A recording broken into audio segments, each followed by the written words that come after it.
Yo, welcome back to it. This is probably gonna be the last video we do for today, and it's a WWE video. I haven't even said it, but shout out to Neil underscore Jackie, Jackie. I think he ended up following me because he wanted me to get him 2K. He was like, I'll follow you if you give me 2K. I let him know, bro. I ain't got like money to be getting 2K, bro. Y'all barely able to get it for me. I had to beg my grandma to get it for me.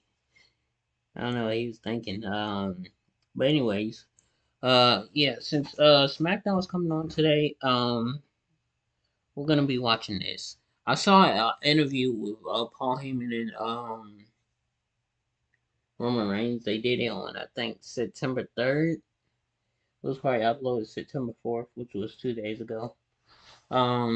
3 days ago is when the interview happened. I'm gonna go check that out on my own. But anyways, let's get right into it. This is the reason why every wrestler left WWE in 2024. Bobby Lashley is the most shocking wrestler to leave WWE this year, considering the fact that he was one of their biggest stars over the last few years. He was the WWE champion just 2 years ago in 2022, and now he's not even with the promotion anymore. Bobby left because his contract expired, and the two parties could not come to an agreement on a new deal. And when asked about the decision to not re-sign him, this is what Triple H said. Look, just like any sport, any business, we sign talent, talent contract runs out, we release talent. It's just part of the process, so it's an ongoing thing. What's more interesting is that Lashley recently said in an interview that he actually prefers Vince McMahon's booking and that he was never a Triple H guy. Let's take a listen to Bobby Lashley. I had a connection with Vince. Vince understood me. Vince was big on like this show. He looked at people that were stars, and he saw that in me. And there was a lot of little nuggets that Vince would give me all the way throughout my career and tell me different things. Vince just looked at me. He was like, I can tell Bobby works his ass off. I can send him anywhere around the country to represent the company, the brand. And he just looked at me as a star, so I like Vince. I haven't really had too much connection with Hunter. I've tried to, but we haven't really worked enough together to even get to know each other. That is a sad way for his WWE career to come to an end, especially when you think about the fact of how much potential his new faction had with the Street Profits. However, he's still got so much left in the tank. There's even a chance that he could reform the Hurt Business because MVP's contract was also not renewed. MVP's return to WWE back in 2020 was a massive success. He joined forces with Bobby Lashley, and they created one of the most successful groups in recent history. Sadly, the WWE Universe never had the chance to witness the group because they broke up before the crowds would return after the pandemic era. WWE never even gave them another chance despite all men wanting to run it back, and a lot of WWE fans are on the internet begging to see it one more time. MVP then became Omos's manager before WWE gave up on that experiment. And now MVP's contract expired. He is unhappy with his WWE departure because he did call Triple H a coward and a liar in a social media post and a comment. It's safe to assume that he will not be back in the WWE anytime soon. Some good news about him is that there are rumors that the Hurt Business could make a comeback in AEW, and I hope that is the case because that would be great to see. Another wrestler who left WWE is Ricochet. It was reported that he informed WWE that he was leaving the company and had no plans to come back once his contract did expire. This is most likely because he was not happy with his WWE booking. Even though Triple H was a huge fan of his during the NXT days, the same cannot be said about his run on the main roster. You see, Vince McMahon never pushed him in the beginning, and even when Hunter took over as the head of creative, nothing really changed for Ricochet. He saw himself stuck in the bottom of the card, always losing matches, and after a Braun Breaker attack, he was gone and written off of TV. We haven't seen Ricochet since, but it is widely speculated that he will be showing up to All Elite Wrestling. It might be time to run back Ricochet versus Will Ospreay. That should be a ton of fun.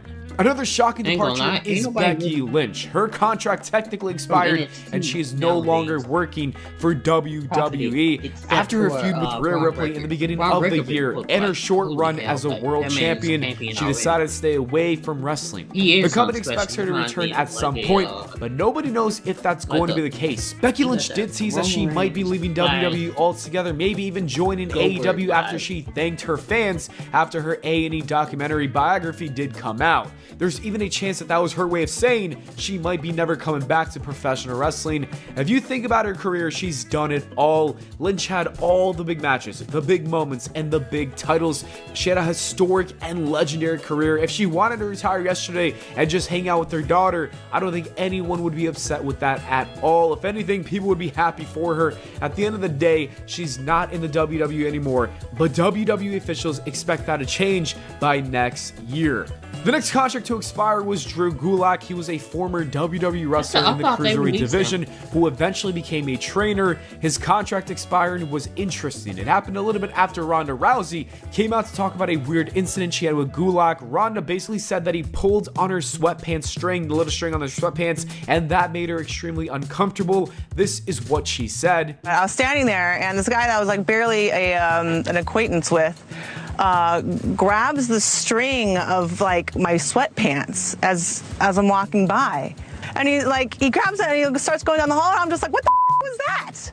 Like, why are you grabbing the string of my sweatpants? Drew Gulak. Drew Gulak. That's who it was. Yes. It just put a really sour taste in my mouth about the culture there and what's considered acceptable and how to touch and treat the women in the hallways. It was later reported that Drew Gulak was known to haze and bully other rookies that he was training, and after all this came out, he was not re-signed to a new contract. It is worth mentioning that Triple H said this was not the case at all at a pay-per-view press conference. Hunter said this was nothing more than WWE feeling like he wasn't the right fit for the promotion anymore. It's up to you to decide whether Ronda Rousey was the reason for him not being brought back, or if that was all just a pure coincidence. Gable Steveson is one of WWE's worst experiments ever. The company thought that they were going to recreate Kurt Angle because, as we know, Kurt Angle won a gold medal with a broken freaking neck, and Gable Steveson also did as well, minus the broken neck. Most of the time, an amateur wrestler thrives in the WWE atmosphere, but you can't say the same thing about Gable Steveson. It was reported that he struggled to improve in the ring, and it looked like his wrestling background was not translating well to professional wrestling. It's also worth mentioning that his controversial past from his college days is another reason a lot of people did not like him. Many fans around the internet did not even think he deserved a chance at all, and so his match with Baron Corbin kind of went terribly, and the WWE decided that it wasn't working out, and he was released. Dijak and his WWE departure is a sad story because when he first arrived in NXT, it seemed like he was going to be a huge star for the main roster. I feel like they I own a lot of businesses, so my tech and my network need to keep up. Thank you, Verizon Business. Now our businesses get fast and reliable internet from the same network that powers our phones. So whatever's next, we're cooking with fire. Switch to the partner businesses rely on. Wait, I get Happy birthday, Marty. Oh, no, you don't. Let me get this. Thanks. You're too kind. I've heard that. Unlimited 2% cash back. The Wells Fargo Active Cash Credit Card. Those matches with Keith Lee were incredible, and I still remember them to this day.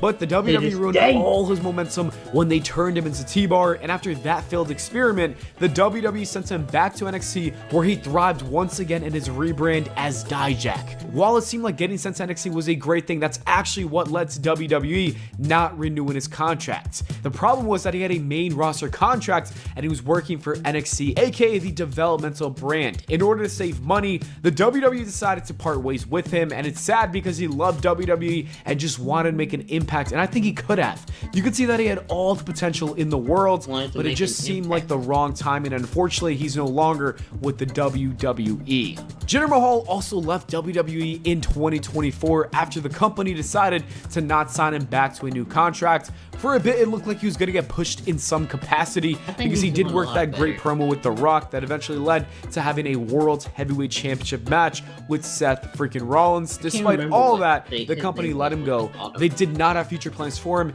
and his career in WWE came to an end.